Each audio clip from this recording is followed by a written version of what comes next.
and looking to head back to the Players' Championship where he made a deep run last year. Yeah, and this red-centric or more aggressive build of Grixis Delver with things like Delver, 4 Delvers, and Monastery Swift Spears instead of Deathrite Shamans, I think will serve Ely pretty well in this matchup.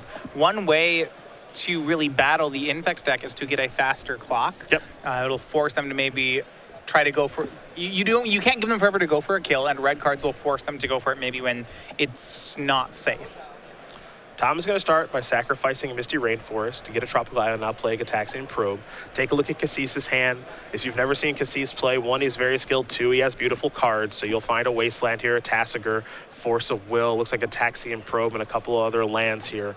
But he is a card collector through and through. Oh, yes. He loves miscut cards, foil cards, and, of course, Star City Games runs the Open Series, so we get to see a lot of cards that Star City Games has, but some of the stuff that Star City Games has, Ely has, and there are some things that Star City Games doesn't have that Ely has. So it's a lot of fun to watch him play and what he busts out when he is playing, as the boss will start off here with a Glistener Elf now. Yeah, and it was really important that Tom had that turn 1 Infector. If his Infect creature was a Blighted Agent or an Inkmoth Nexus, though the double Wasteland in Ely's hand would have been really problematic for Tom. As it is, Ely has a lot of mana disruption in his hand, but he doesn't actually have an answer to a creature like Glistener Elf, so this could get in for a lot of Infect, especially paired with some pump spells. Well, this is going to force a Force of Will here from Kassis. We knew he had a blue card to go with it, but by Tom casting the Glistener Elf, he's basically saying, well, you better counter this, and Tom's going to daze back. So now the Glistener Elf is in. Now the question, of course, is how fast can Tom get the job done here? Because he's got a pretty solid idea what's in Kassis' hand, though here is a Forked Bolt. And that was an excellent top deck for Ely. That sequence initially had gone really poor for him. Not only had he gotten a 2-for-1 when the Daze traded with the Force of Will, Ely probably not wanting to Force of Will the Glistener Elf, but was forced to there. But then when Tom picks up his land, Ely's play of Wastelanding Tom also was taken off the table. So had he not drawn the Forked Bolt, his play that turn actually would have just been mana-producing land to go. Now, Tom did draw a pretty good card for his turn, drew another copy of Glistener Elf, so he does have an Infector on the table as we head back Kassis' way. Again, we know that Kassis has multiple copies of Wasteland in hand. Right, he would have really loved to have kept the board clean of creatures so that this Wasteland play could have worked, and Ely top decking excellently here. Another copy of Forked Bolt will take care of another copy of Glistener Elf.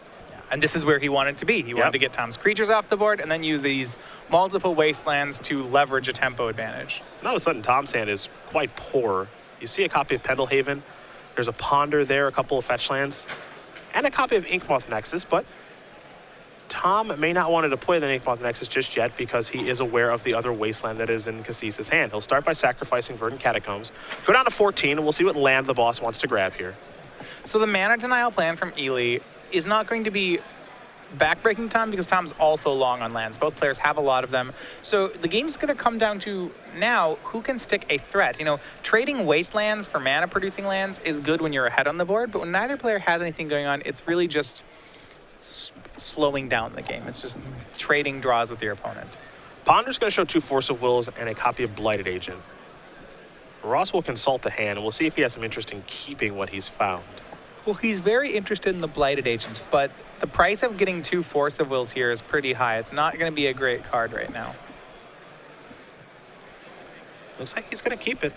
Yeah, well, I think what he can do is he can get 1 draw Force of Will this turn.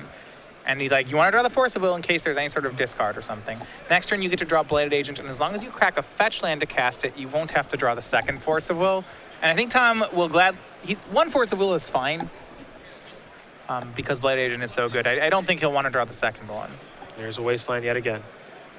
And now a Ponder here from Kassis. See Kassis sequencing his spells in a certain way there, starting with a Wasteland and then pondering. Doesn't have to worry about days or any of that stuff. Wants to make sure that Tom's board is clear, resolving this Ponder, get a good look at some cards and making a pretty informed decision. Yeah, it's probable that what happened there was when he Wastelanded, Tom probably said float a mana, then Ely said move through combat, and now we're in a post-combat main where he's casting the Ponder. Tom may just crack the fetch land here. I'm interested to see what choice he makes. We do know that a Force of Will is on top of his deck. Going to play the Inkmoth Nexus now. The coast is relatively clear for this card. Both of the Wastelands that Tom did see from the Gataxian Probe on the first turn of the game have been used now. Now, Kassis wants to get an idea of what Ross is working with, so he'll play a Gataxian Probe. You'll find a Pendlehaven, a Verdant Catacombs, a Blighted Agent, and a Force of Will. The one card that Kassis does not know is what's on top of Ross's deck. We all know that's a Force of Will at home. Yeah, so right now that's just going to be a generic blue card. And I guess when Tom, the last turn by playing Inkmoth Nexus, he does have an attacker ready for this next turn if he wants to play it. Drawing another blue card to go with the Force of Will is not terrible if he has intentions of casting the Blighted Agent. I think he's going to go down that Blighted Agent road and then have Force of Will's a little bit of protection. Because he's going to play a copy of Underground Sea. Now here's Tasigur on the cheap. And that's what Ely was looking for here, too. We're talking about how these trades were fine, but not great, because no one really had board presence. Well, Tom got board presence in Inkmoth, but the board presence of Tasigur should be stronger. And we'll see whether or not Tom has to Force of Will here.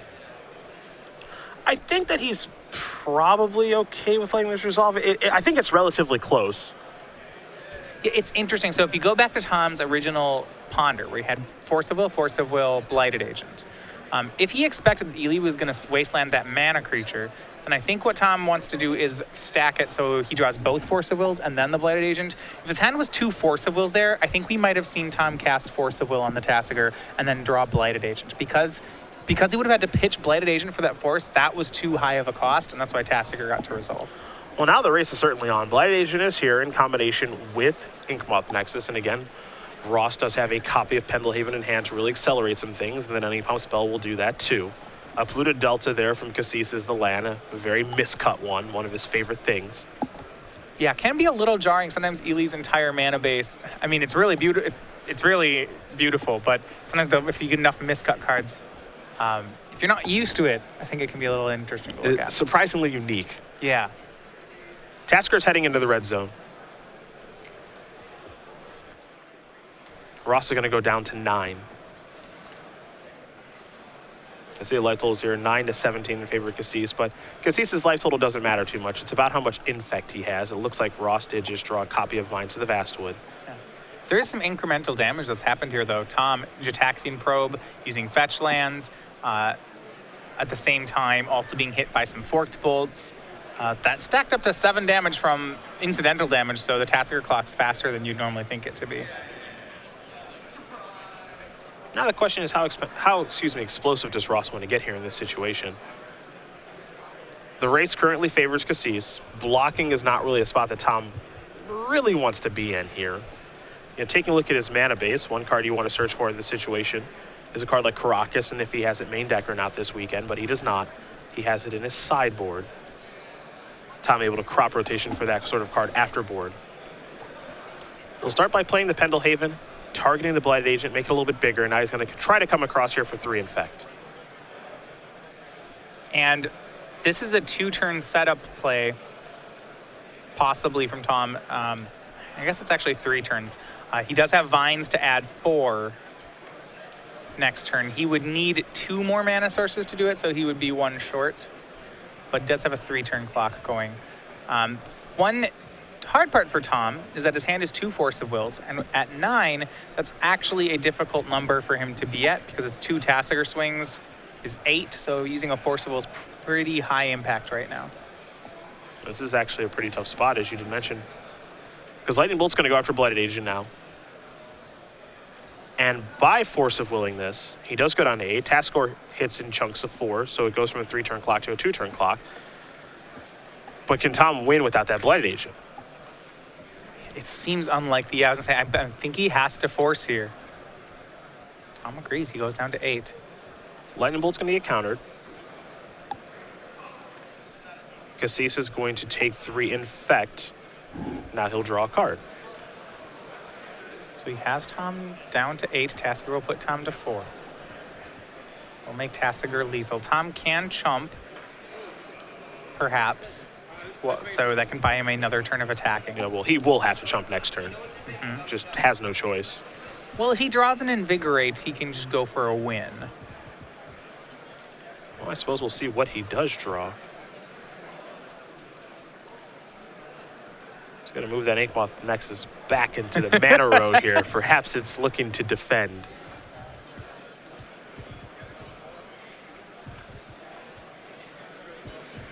Well, if Tom drew another land, he can Vines the Blighted Agent for 5, and then attack and Pendelhaven the Blighted Agent for 2 more. And that would be that would do the rest of the damage, so the chump block would be good.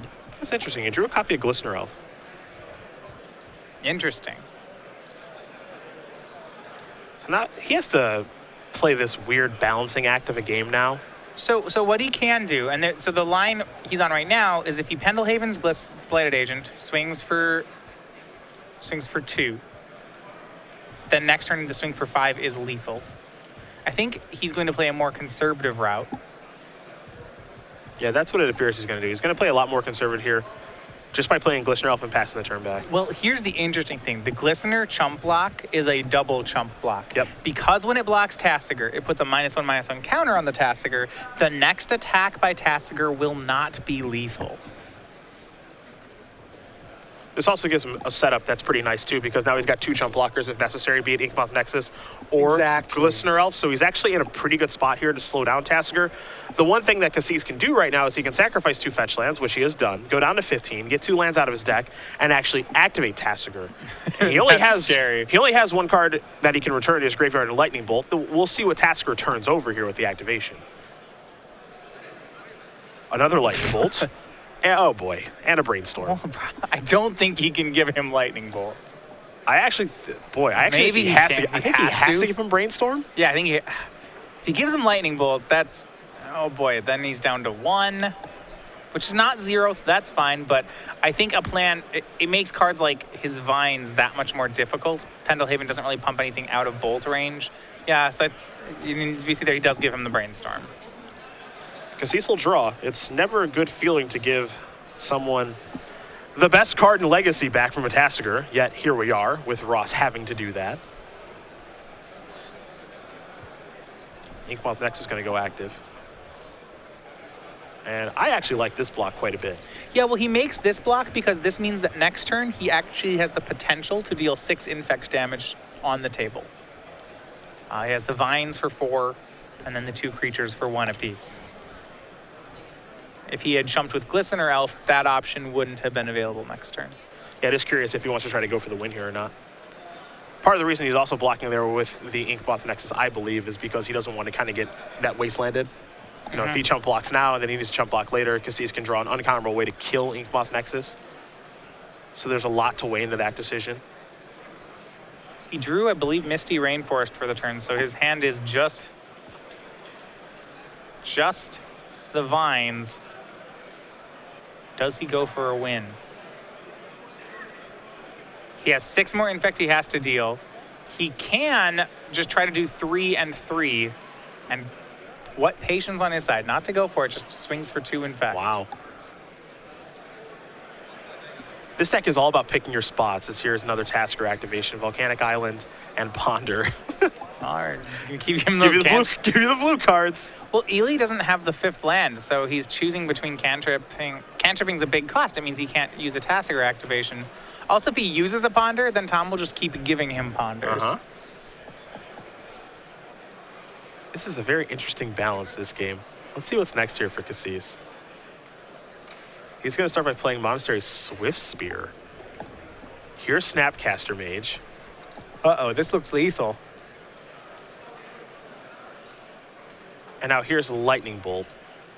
Lightning Bolt's at Tom. Tom would go to 1. Yep. And then the swing is lethal. And game 1 goes over to Ely. It does. Now, what's interesting about that situation, too, is that Ely could have said, all right, I'm going to Lightning Bolt your creature. And then Tom says, okay, I'll Vines it. Right. And I can stay alive. But Ely decided to go upstairs, which is easily the better play in that situation because it plays around the pump spells appropriately. It's a very, very smart play there from Kassis. No surprise, given how much Legacy he plays. He does win game number 1 here over Tom Ross. Grixis Delver up a game over Infect as we take a look at the sideboards, and we will start with Ross since he'll be on the play. He's got a Grafdigger's Cage and Necropede, 2 Rest in Peace, a Sylvan Library, a Flusterstorm, a Force of Will, 2 Hydroblast, 2 Crozen Grip, 2 Swords of Plowshares, a Savannah, and a Caracas. So a bit of a white splash here for the boss this weekend. What do you like? Yeah, well, you'd mentioned in the game before how if he had the Caracas, he could have crop rotated into it to take care of Tasigur. Now, there's actually only 1 copy of Tasigur in Ely's deck. And I would imagine if you're in Tom's spot, you should expect that. The consensus is that there's some combination of 1 to 3 Gurma, Gangler, and Tasker cards, and there's never really more than one Tasker. So it depends how free that is, Tom, because certainly there are situations where it would be very good, like that last game. Other cards that can be pretty reasonable in the matchup, having a Necropede as another Infector is pretty good at trades with Ely's early creatures and is an Infector, so that's fine. Swords to Plowshares I don't think is unreasonable against a deck that has Delver-style cards. We will take a look at Kassis' sideboard now. Let me know what he's got over there in his unique Grixis Delver deck. All right, well, he has 3 blasts. He has a Hydroblast and 2 Pyroblasts. He does have some more removal, though. He has a Terminate in his list. Some 2 copies of Submerge, which should be pretty helpful here. Then some things that I don't know if he'd want in this matchup. He has a Spell Pierce, a Flusterstorm, a Rakdos Charm, 2 Surgical Extractions, a Smash to Smithereens, and 2 Dread of Night. So the big winners, though, do seem to be Submerge and Terminate, ways to take care of those cheap creatures. Well, these players will shuffle up here for game number 2. Tom Ross will be on the play, given that he did lose the first game to Kassis and his Grixis Delver deck. But in the meantime, we will talk about Season 3 here on the Open Series, where we did kick things off with a Grand Prix. We started that off in Charlotte, but now we are here in Washington, D.C. Not a lot of dates left here in season number 3. Of course, we were in Richmond a couple of weeks ago. Now we're here in D.C. where we'll crown a champion. We'll go to London next weekend. More details about that, StarCityGames.com/GP London. We've got an Open Series in Charlotte, which is modern. And then our Season 3 Invitational in New Jersey. It'll be me, you, and Patrick. We'll be crowning a Invitational champion, giving someone $10,000, their likeness on a player card, an invite to our Players Championship as well, August 28th through the 30th. And for any of those main events that you do sign up for, and really Charlotte's the last chance for you to get the Tasper playmat. That is Tasper the Golden Paw, free with entry to the main event. And if you stay tuned till after the round, we'll have what our playmat is for Season 4, one that I know you like quite a bit. Yeah, I'm a huge fan of the Tassiper playmat. I'm a bigger fan of next series playmat, actually. Season 4 playmat is pretty sweet. Don't want to give me spoilers because it's a little bit ridiculous, much like the Tasper one that I know a lot of people are a fan of. So keep your eyes peeled for that after round number 2 is over. But someone's got to win here between Tom Ross and Ely Kassis, and we're going to find out who that is soon enough. Those 2 players among 526 doing battle here in Washington, D.C.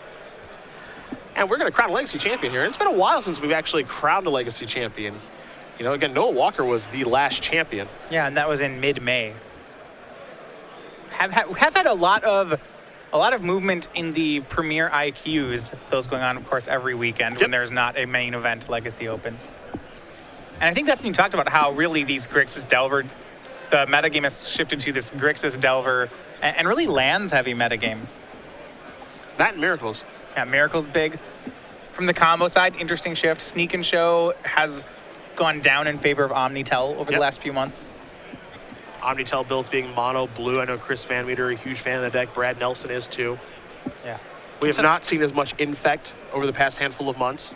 And so we can talk more about that combo shift. I assume we will see some of that this weekend. Oh, yeah. Oh, yeah. Rudy Brixa very big on the deck. Deck's really good. I mean, it has only islands and a proactive game plan. Of course it's great. Yeah, it seems like the deck that you would be playing. Unfortunately, High Tide not very good anymore.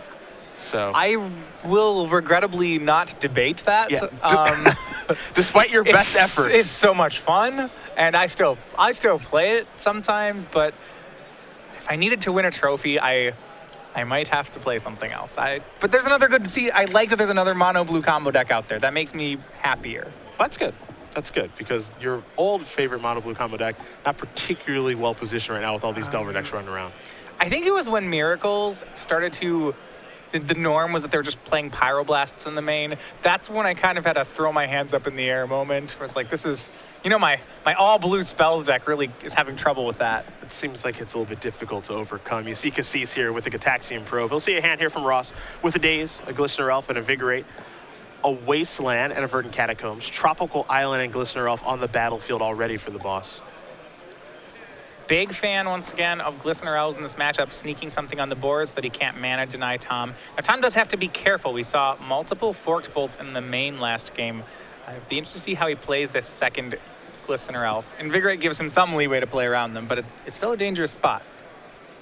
As is often the case with the Tom Ross deck, they're very good out of the gates. They're chock full of cheap spells, and the downside is if you ever lose your board, the decks really stop working. There's a Pluto Delta. Kassis will sacrifice that. So down to 17. Again, his life total, for the most part, irrelevant. We have seen Ross kill some people with regular damage before. It is a best of SCG life moment of him doing that in the quarterfinals of Grand Prix New Jersey against Lam Fan. But for his deck, he's normally dealing infect damage. So life total generally doesn't matter. We'll see, we'll see what Kassis wants to do here. He searched up a Volcanic Island. So access to blue and red mana. Yeah, and you see sometimes they can deal regular damage. Remember, the deck is not as much about pump spells and explosiveness as much as it is about creating pressure and then just taking free hits. So maybe sometimes your free hits are some Noble Hierarchs attacking. Maybe they're just 1 damage off a Glistener Elf.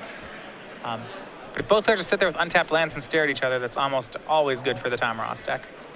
Now, what was interesting about that by Kassis is he just searched up a Volcanic Island and passed the turn back. Kind of playing around Stifle a little bit, and Ross has been known to play a Stifle in his deck. Now, what's interesting is that he knew that Ross had a copy of Wasteland in hand, so he just kind of played into the Wasteland a little bit. He's going to fire off a Brainstorm, will Kassis, in response to the Glistener Elf. And I imagine if Ely lets this Glistener Elf resolve, his Volcanic Island will get Wastelanded. Tom not wanting to do that until after the Elf resolves in case a daze happens. But starting off on a pair of 1-drops and wastelanding your opponent looks to be Tom's route of attack. Playing a pretty conventional legacy game, a little Wasteland mana disruption. Get some threats under while you're doing that. Brainstorm has appeared to resolve here for Kassis. Ross will fire off that Wasteland. There goes the Volcanic Island. Now Kassis is certainly under the gun here. He does know that Ross has a copy of Invigorate. And it makes sense. Ross wouldn't want to be completely open to a card like Forked Bolt. Pluto Delta will be sacrificed here by Kassis. He'll go down to 16. We'll see if it's an Underground Sea or Volcanic Island. It appears to be a Volcanic Island. Ross looking at a Daze, an Invigorate, a Caracas, and a Verdant Catacombs in hand. Yeah, and it's interesting. So Ely would be happy, I think, to fire off any sort of a card and trade it with the Invigorate. I don't think he'd be as happy to trade it with the Daze. There is Cataxian Probe.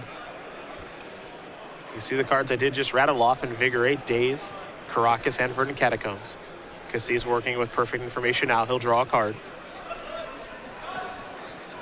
And I like to draw a copy of Delver of Secrets, I believe. One thing that Ely wouldn't mind doing here is just trading a 1/1 with the Glistener Elf. But he's going to leave up the mana. I think he can, maybe he can afford to play that on 2 and just not get dazed. Ross going to play a copy of Brainstorm. That was his draw for the turn. Excellent draw. The Caracas not doing anything, so he has a card he wants to get rid of, and he has a fetch land. So this is going to be virtual card advantage for Tom. We'll see if this does resolve. Ely's certainly giving this some thought. Again, Ely knows Tom's hand, but Tom does not know Ely's. So Tom has to kind of tread a little lightly here. And Ely can be the one that kind of dictates things as far as bluffing is concerned. This is a Spell Pierce. Playing it into a known Daze. Oh, this is going to get dazed. I think he wants to make that play because it's not certain that he can afford to leave up mana at any point. To me, it feels like, Ely just wants to kind of exchange spells with Tom a little bit here. Yeah, well, if you look at the number of spells each player has resolved, Tom is up by quite a bit. And Ely needs to be tapping all his mana every turn if he wants to stop himself from falling farther behind. So yeah, is that trade a good trade for Tom? Yes, but it's still a trade. It will open up some spells down the road. And it feels like these two players are just trying to trade cards at this point, or at least Ely's trying to engage in getting Tom to trade cards a bunch. Tom will put 2 cards back. Brainstorm's done resolving.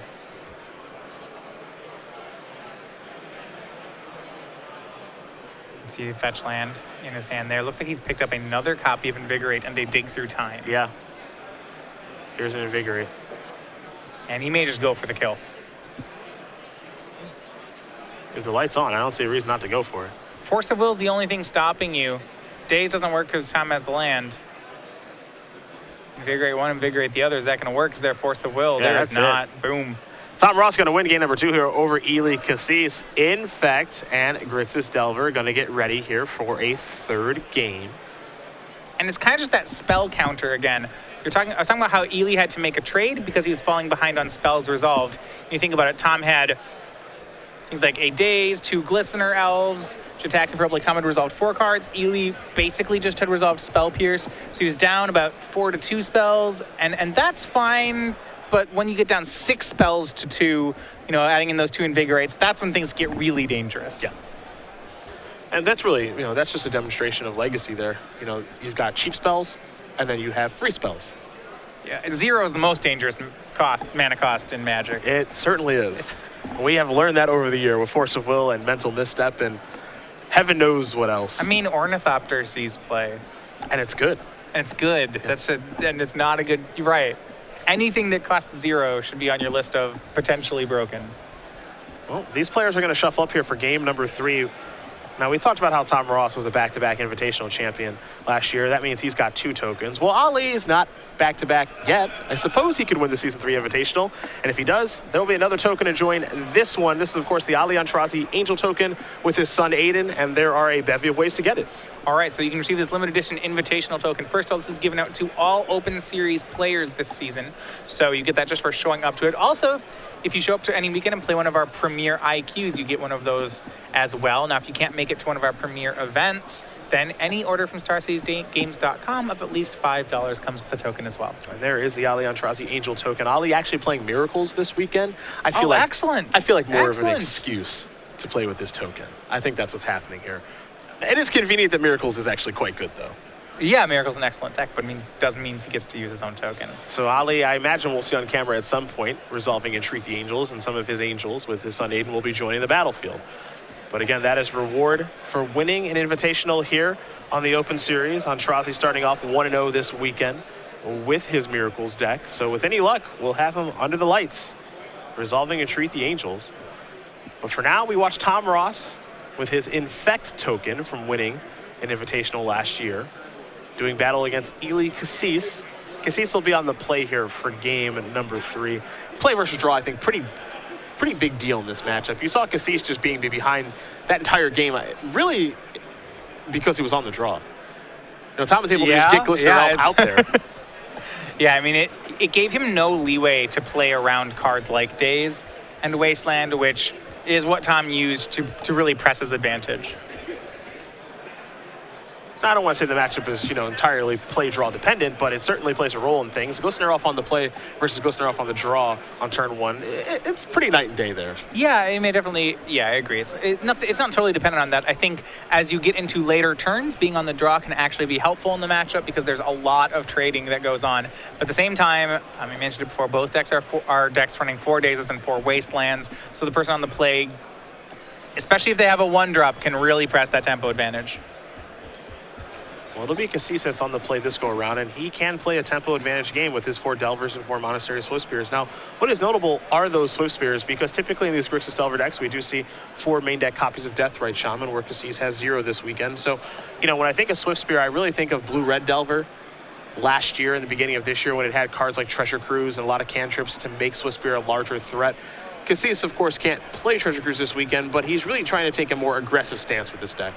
Yeah, and I think he's going on more that red-blue base that you were saying. So he doesn't have Treasure Cruise. He has 3 copies of Dig Through Time. It's more than you see out of most of the Grixis Delver decks. And yeah, they complement the 4 Swift Spears very well. Not a ton of black cards here. He's got the Tassiger. No copies of Gurmag Angler in the main deck this weekend. Yeah, it's actually just the Tassiger in the main deck. It's a very light black splash. Yeah, even in the sideboard, there's not a lot going on. Yeah. Surgical Extraction is black technically, but... Yeah, he has a Terminate, a Rakdos Charm, and 2 Dread of Night. Otherwise, yeah, I mean, I expect this to play much more like a blue-red Delver deck. Sure. Small splash and basically a free splash here for Kassis with his Grixis Delver deck. Both players going to take a look at their opening hand. Looks like Ross is going to send his hand back, not happy with what he saw.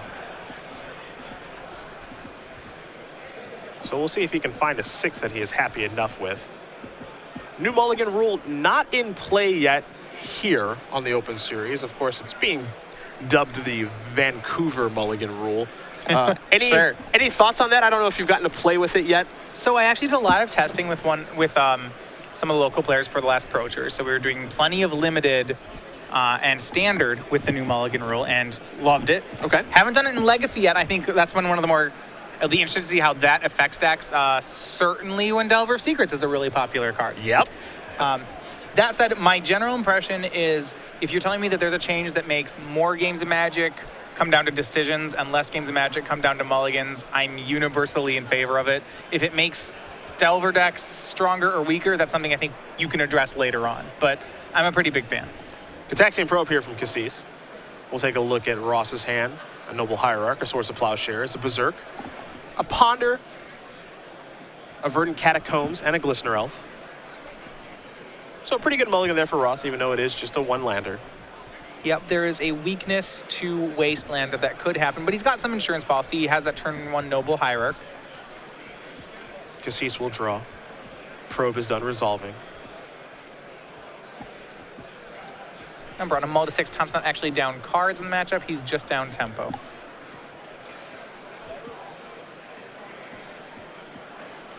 Land number 1 for Kassis is an Underground Sea. And it's time for a Delver of Secrets. So Kassis will have a clock on the table. And Ross will draw a card. Picked up a copy of Flusterstorm. Interesting. So Flusterstorm from Tom. Now the Verdant Catacombs here will certainly be interesting on what land it wants to search up, because he does have a basic forest that he can get to play around Wasteland if he'd like to. But that really kind of shuts off his hand in a weird way. Because if the Noble Hierarch gets killed, all of a sudden Tom is working with a basic forest with his hand of Flusterstorm and Source of Plowshares. It really puts pressure on Noble Hierarch if he gets the forest here. Well, there's Tropical Island. Yeah. And I think I like this. So the only way this backfires is if Ely has a way to deal with both the land and the Hierarch. Well, there is a Noble Hierarch there from Ross. And we'll see if Kassis does have a way to deal with the Hierarch and the Tropical Island in the same turn. Something like a Wasteland and a removal spell, because if that does happen, it's going to be very difficult here for Ross to win. Now, with the Delver of Secrets trigger on the stack, Kassis is going to play a Brainstorm. So he'll draw 3 cards, put 2 back, set his deck accordingly to make sure the Delver of Secrets does flip into Insectile Aberration, and keep moving along on his second turn of the game. He wants an early damage in. Remember, Ely is aware of the Swords to Plowshares hanging out in Tom's hand. So if possible, he'd like to find something like a Spell Pierce for it, or at the very least a removal spell for Noble Hierarch, and then hope that Tom just can't cast it. And the Tropical Island is the only one that Tom has access to right now. No other lands in his hand.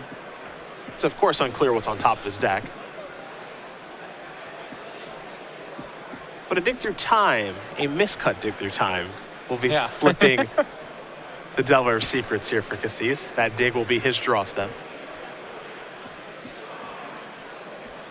And we'll see what's next here for the Grixis Delver player, outside of attacking for 3 with that flyer, of course. There's a Swift Spear, so there will be some other attacks. Sure, so if you can't get rid of the white source or counter a Swords to Plowshares, another way to go about it is to simply play more creatures and just accept that when one of them gets swords, do you still have something left over? Brainstorm the draw here for Ross. A little risky to Brainstorm here. He could get himself potentially Brainstorm locked. It's certainly possible. Here's a Ponder. This is a little bit safer. Verdant Catacombs. Okay, they're all lands. Tropical Island and Savannah are the 3 cards. Yeah, I wonder how many of them Tom is interested in here. I think it may be even now, a pretty light number of them.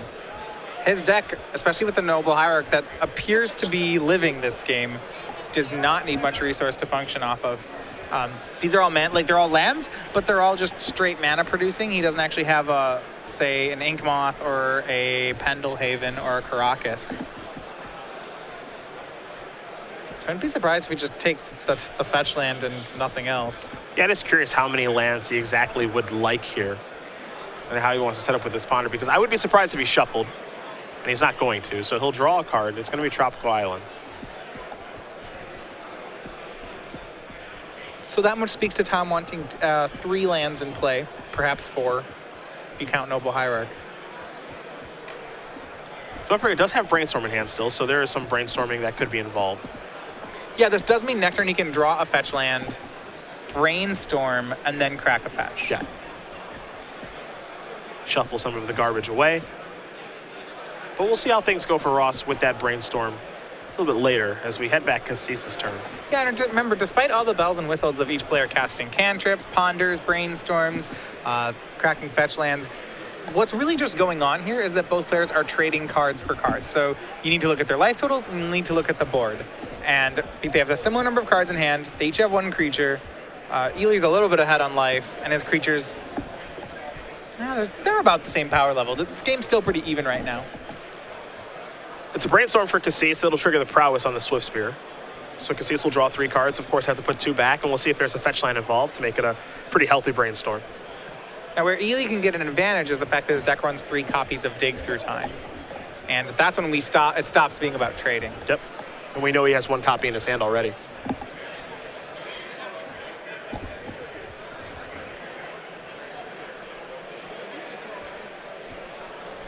And just as a question for Tom of how many lands does he want to have to operate, I think Ely's now facing the same decision when putting back off this brainstorm.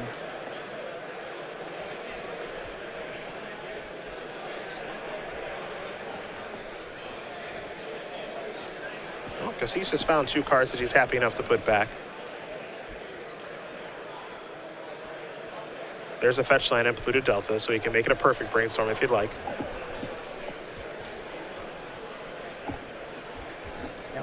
Now here comes the 2/3 Swift Spear. 2/3 off the brainstorm. Looks to put Tom to 13. Tom did, remember, trade that Swords to Plowshares in his hand with the turn 1 Delver, which means in hand he does not have a way to remove Monastery Swift Spear. I suppose he could get a little bit creative if he does have Berserk in hand. Yep, and that's actually what he's going to do. So Berserk is old and weird, as most old cards are, in which it'll double the power of the Swift Spear, but then the Swift Spear will die at the end of combat. So typically used as a trick on the offense. It can also, in a weird way, be used as a defensive trick, and that's exactly what Tom did do there. So he had to take a little bit more, but now the Swift Spear is off the table, which is important for Ross. Yeah, I mean, he needed a kill spell there. You're right, it is an older card. I mean, green normally doesn't get to kill opponent's creatures anymore. I say bring it back. Green. Bring back Berserk. Maybe not at 1. Yeah, probably not at 1. It's a big number for that. You see the life total is now 21-11 in favor of Kassis, but if you are rooting for Tom Ross, the board is clear for Ely. Yeah, a danger for Tom there was that when he went for the Berserk, Ely could have cached some number of cantrips in his hand to make the Berserk hurt even more. Yep. They would have all counted double. Ross would just to attack with the Noble Hierarch, perhaps going the regular damage route this game. Yeah, well, he drew the Savannah that turn and now drew the fetch land. Now, this isn't the end of the world simply because, you know, if Tom feels as though he doesn't need those lands, those are the cards he puts back immediately with the Brainstorm. So this isn't, you know, a situation where he's flooding out. He certainly chose to draw those lands off of that Ponder, but this is where we're at now since Ponder, we're all the way through it. He's drawn all 3 cards from it. I'm interested. Tom really trying hard not to commit anything to the board. I believe may have the option to make a Glistener Elf, but he's just beating up with Noble Hierarch and developing his lands right now. It almost feels like Tom's the one digging in for the late game. Yeah, in a weird roundabout way. I think that part of the reason that Tom is not playing Glistener Elf here is because Fork Bolt is a complete disaster if he plays it. He has no answer to it right now, though he did just draw a copy of Become Immense, which is an answer he'd rather use on offense than defense. 4th land from Ely, 4 cards in graveyard does mean, especially in conjunction with those 2 fetch lands, that he could start trying for Dig Through Times. Here comes Noble Hierarch again. Are we getting ready for another best of SCG live moment here? Not only does he win with regular damage, but it's only with Noble Hierarch, dealing 1. 2 fetch lands being sacrificed. That's more regular damage. He also has another copy of Berserk in his main deck. I'm just saying. Give me an Exalted Trigger. Give me a Come Immense. Give me a Berserk. Hard cast Invigorate. Oh, yeah. We've seen him do it. Remember, it's not free when you're going the regular damage route. I think we're going the Dig Through Time route now. Because he's going to delve away his entire graveyard. Ross is going to cast a Brainstorm in response. See if this resolves. This is the spot where Ross needs to fight over it, because we talked about how this game was a lot of trading and how Tom was kind of playing a control route. Letting Ely resolve something like Dig Through Time makes the trading game much harder. Well, Tom's draws off of those Brainstorm. There was an Invigorate and a Vine to the Vastwood. We might be going regular. He might. I mean, I'm wondering, is he putting back the Infector? He's just putting Glistener Oh, off. yes. Okay. Oh, yes. Can he do the regular damage? I mean, all right. Now, he did keep a Inkmoth Nexus. So he kind of had, he has an uncounterable. All right, he has a hedge bet. Yeah, he has a little bit of a hedge here. And now there's Flusterstorm to go after the Dig Through Time. Because Tom has played Brainstorm, that means it will be countered unless Ely pays 3, which he can't do. So Kassis will draw. We'll see Tom's intentions as to whether or not he cracks this fetch land or whether he wants to draw a Glistener Elf. That's what he left as the top card.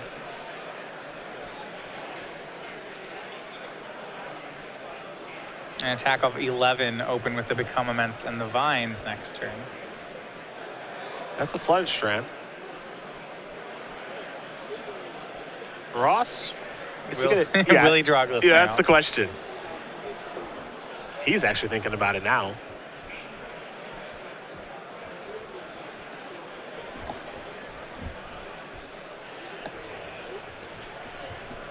Nope. No, okay. So, all right. I think he's going to search up the Savannah. Yeah, because he wants to have the white source of mana. Wouldn't be surprised if Tom brought in a card like Rest in Peace in this matchup, since you saw Snapcaster Mage and Tasigur game number 1. So Ely is using his graveyard. We also just saw Dig Through Time as well. So Remember, if he casts a Rest in Peace, he'll have to use that Become Immense first. Pendelhaven was the draw. Yeah. Doesn't line up great on this board with Noble Hierarch. Yeah, I mean, well, generally, you don't care that the Noble Hierarch's a 1/1 because that's not the normal plan. It is just an 0-1, but it is chipping away at Kassis' life total. And now the boss is going to hang back a little bit. Not going to attack. Kassis will draw.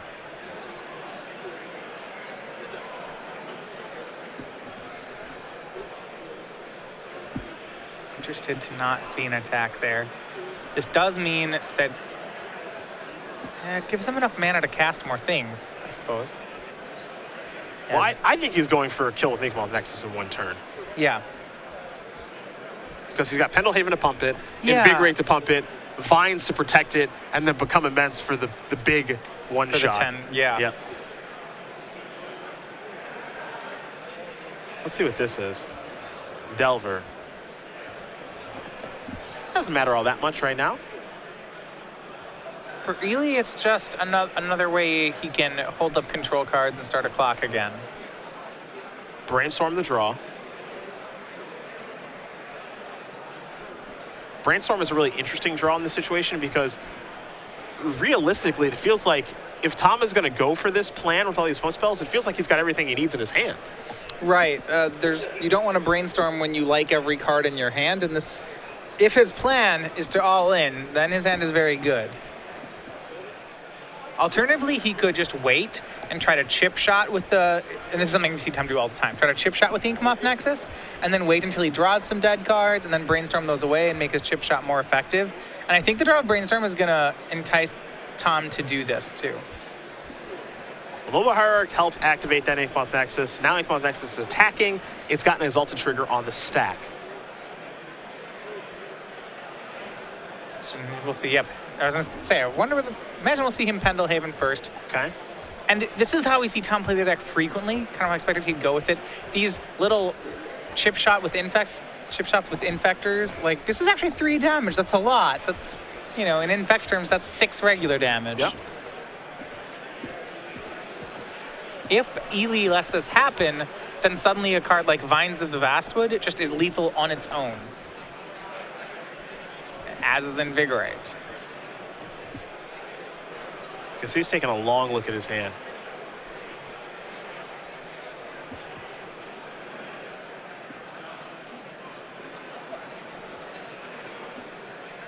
Does he have any way to make a move? Is Tom sensing some real weakness here? Because one thing we've also seen when Tom plays Infect, very good at picking his spots on when to shove in with all the pump spells. Listen, my guess is he'd be content with 3 damage here. I don't think it's unlikely he dies next turn, and 3 is such a great number to have Ely at. Yeah, looks like he'll do that and just pass. All right. Kassis, trigger. Let's take a look for Delver.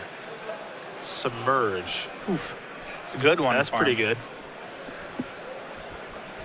And yeah, he's happy to draw that. Yeah, that'll help him. I mean, Tom has an answer in that Vines gives Shroud. It does mean that Tom can't use the Vines offensively. Maybe a Swift Spear now? Forked Bolt. Okay. And it looks like Ely actually has a lot of answers in his hand. I believe also has a copy of Lightning Bolt.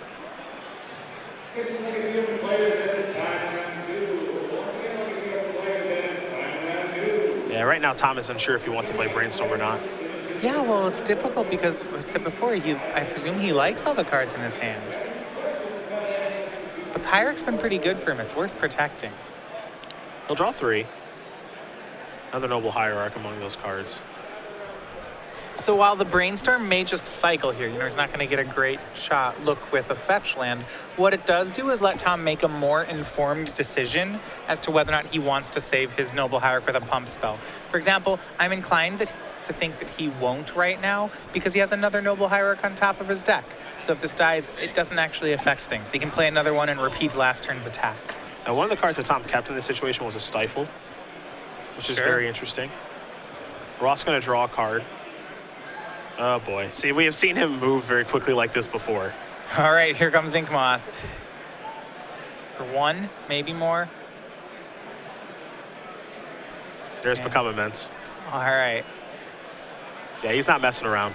That's 7. Yep. And if you really, you know, this Lightning Bolt, that's not going to work, I would assume. Well, there's a Bolt. And now this is interesting for Tom because, and he has another pump spell, yep. I said he knows about the Submerge. Uh-huh. So Invigorate counters the Bolt. Well, it doesn't counter it, but the creature will be too big. It basically counters it. The Submerge won't be enough. Ely needs another card. See, with Red Blast in his hand, they aren't really doing much here. Not at all. Here's Submerge. Nope. Vines that. What's next? Does he have another card? He better have another card or he's dead. Can he do it? We'll see. It's a Spell Pierce. Spell Pierce on the Vines of Vastwood. Maybe. I mean, there's a lot of different stuff on the stack right now, so... Now, if he hits the Vines, I think he gets everything. Because then the Submerge resolves, and then he's in the clear. Yeah, he's actually deciding on what he wants to target.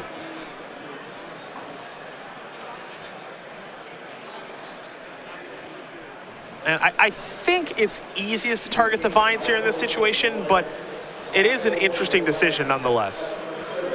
Well, I guess, yeah, does, well, none of the other ones make sense, because if the Vines then resolves, then, yeah, Jeez. And Tom has another Vines. And Ely has one card left in his hand. It's a That's- blast, it's and that a is going to blast. do it. Tom Ross going to win this match here over Ely Kassis, 2-1. A little bit of a smile there from the boss as well, having it rolled up perfectly thanks to that brainstorm. Yeah. In fact, going to take care of Grixis Delver, and for number 18 on our Season 3 leaderboard, moving on to 2-0. Yeah, for a sec there, I thought Ely had it. I didn't know that Tom had the second vines. Of course, Tom had the second vines. You've watched him do Four this enough. mana, 4 tricks. Yeah. Easy Come on. life. Come on, you know he had the second vines. He Ah. always has the second vines. Tom Ross.